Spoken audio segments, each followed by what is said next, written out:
गंगा दशहरे का मतलब जानते हो आप? केवल गंगा जी का नाम ले लेने से, एक लोटा जल शंकर भगवान को आज समर्पित कर देने से, या गंगा जल का एक जरा सा छींटा शरीर पर पड़ जाने से 10 पापों से मुक्ति मिल जाती है। दशहरा का मतलब है 10 पाप से मुक्त हो। पहला पाप है किसी के घर का बिना पूछे कोई सामान उठाकर हमने भोग कर लिया हो, तो उस पाप से। गंगा दशहरे के 10 पाप से मुक्ति दिलाता है गंगा दशहरा। दूसरा, किसी ब्राह्मण किसी गुरुजन को मुख से अपशब्द कह दिया हो, तो आज ही का दिन है जिस दिन पाप कर्म से मुक्ति मिल जाती है। तीसरा, किसी स्त्री को, किसी नारी को, किसी कन्या के प्रति, स्त्री के प्रति, नारी के प्रति अगर गलत सोच लिया हो या गलत कर्म हमने कर दिया हो, तो उस पाप से मुक्ति गंगा दशहरे का दिन दिला जाता है। चौथा,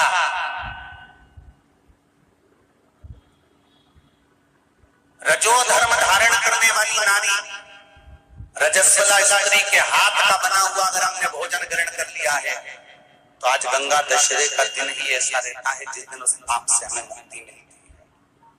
पांचवा, किसी के यहाँ सूतक जानते हो सभी लोग, या सावड़।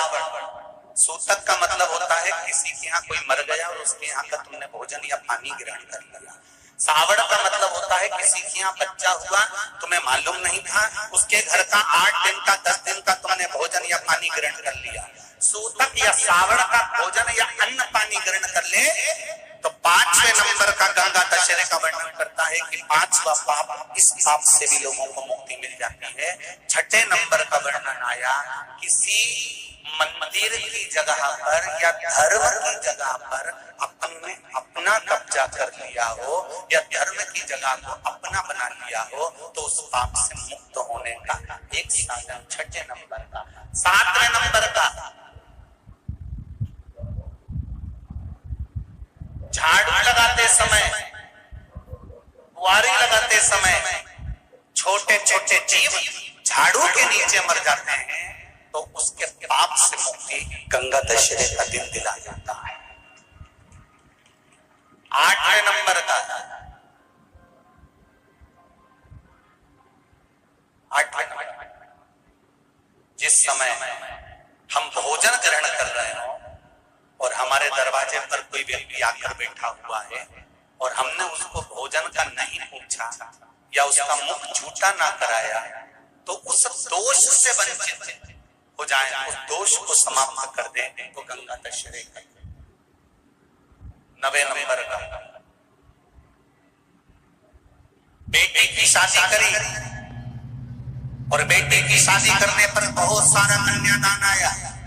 उस कन्यादान में साड़ियां ज्यादा आ गई, सामान ज्यादा आ गया, मिक्सर 2 सेट आ गए, डिनर के 2 सेट आ गए, और मायके वालों ने 1 सेट अपने घर में रख लिया और उस मिक्सर में खूब सामान पीस के खाया, खूब निपटाया। बेटी के कन्यादान का सामान घर में रखकर उसका भोग करने पर जो पाप लगता है, 9वें नंबर का कहता है गंगा दशहरे का दिन उस पाप को धो देता।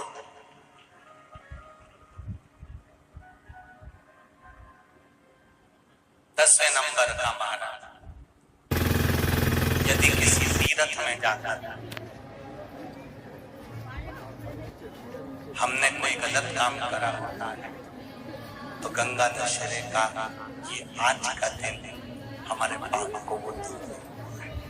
ये गंगा दशहरे के 10 पाप को धोने के लिए मात्र एक दिन है गंगा दशहरे का दिन। आज के दिन जो शिव जी को जल चढ़ाता है, शंकर भगवान कहते हैं भले उसने उसमें गंगा जल डाला नहीं डाला, पर मेरे ऊपर जब जल चढ़ाता है, शिव जी कह देते हैं आज के चढ़े हुए जल को मैं गंगा जल बना देता हूँ। आज गंगा दशहरे का खूब भजन करो, दान छोटा सा प्रैक्टिकल है, आप करके देखेंगे तो बाबा कुबेर भंडारी वैसे ही भंडार भर देगा। थोड़ा सा प्रयास, अगर आपके सबके घर में गंगा जल है तो एक प्रयास करके देखिएगा। कोई कार्य के लिए आप जा रहे हैं और वो कार्य अटक रहा है, नहीं हो रहा, बहुत प्रयास कर लिया, बहुत दिन से लगे हुए हो कि ये काम होना ही चाहिए, ये काम बहुत जरूरी और होना ही चाहिए, नहीं हो रहा। एक कटोरी में गंगा का जल निकाल लीजिए और कटोरी में गंगा का जल निकाल कर तुम्हारे घर में एक सिक्का पड़ा हो, 1 रुपया, 2 रुपया, 5 रुपया, कोई सा भी एक सिक्का पड़ा हो, जो भी सिक्का पड़ा हो, कुंदकेश्वर महादेव का नाम लेकर, जहां परिंडा होता है, पानी का मटका होता है, पितरों का स्थान होता है, हंडा भरते हो, मटका भरते हो, उसके पास में उस कटोरी को रखकर 1 का सिक्का, 2 का सिक्का, 5 का सिक्का, 10 का सिक्का, जो तुम्हारे पास सिक्का पड़ा हो, जो भी तुम्हारे पास पड़ा हो, वो सिक्के को हथेली में लेकर कुंदकेश्वर महादेव का नाम लेकर उस कटोरी में डाल दीजिए और उस जल को नैनों से लगाकर आप काम के लिए निकल जाइए। वो काम आपका सफल होकर ही रहेगा, छूट नहीं सकता। गंगा के जल में वो बल होता है और आप जो सिक्का डाल रहे हो वो ये समझ कर डालें कि कुंदकेश्वर महादेव को मैं गंगा में स्नान करने के लिए। हमारे यहाँ पहले हमने भी देखा, आपने भी देखा होगा, किसी जब बारिश नहीं होती है या कोई काम अटक जाता है, जब बारिश, तो क्या करते थे पहले के जमाने में कि मंदिर को पैक कर दे, उसमें पानी भर दे शंकर जी के ऊपर। आपने कई जगह देखा होगा, उसमें शिव जी को डुबा, तो किसके लिए डुबाते थे? कुंदकेश्वर महादेव के लिए। ये नियम है कुंदकेश्वर महादेव का। पर आज के जमाने में तो चंपेश्वर महादेव है तो उनको भी डुबा दे, गुप्तेश्वर महादेव है तो उनको भी डुबा दे। ये उनके लिए नहीं है। कुंदकेश्वर महादेव किनका नाम है? जम के बोलिए, कुंदकेश्वर महादेव। ये कुंदकेश्वर महादेव को उस कटोरी में, उस बाटकी में सिक्के को, और फिर जब आपका काम हो जाए, आप जिससे मिलने गए हो, जिससे काम की बात करने गए और काम हो गया, तो वो जल ले जाकर सिक्के के साथ, सिक्का तो डालो मंदिर में, कहीं दान पेटी आदि में, और वो जल भगवान कुंदकेश्वर के नाम से शिव जी को समर्पित कर दो।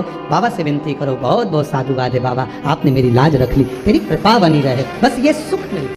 उम्मीद है वीडियो आपको अच्छी लगी होगी। अच्छी लगी तो इसे दूसरों के साथ भी शेयर करें ताकि वो भी इसका लाभ उठा सकें, और साथ ही चैनल को सब्सक्राइब करें ऐसी और जानकारी के लिए।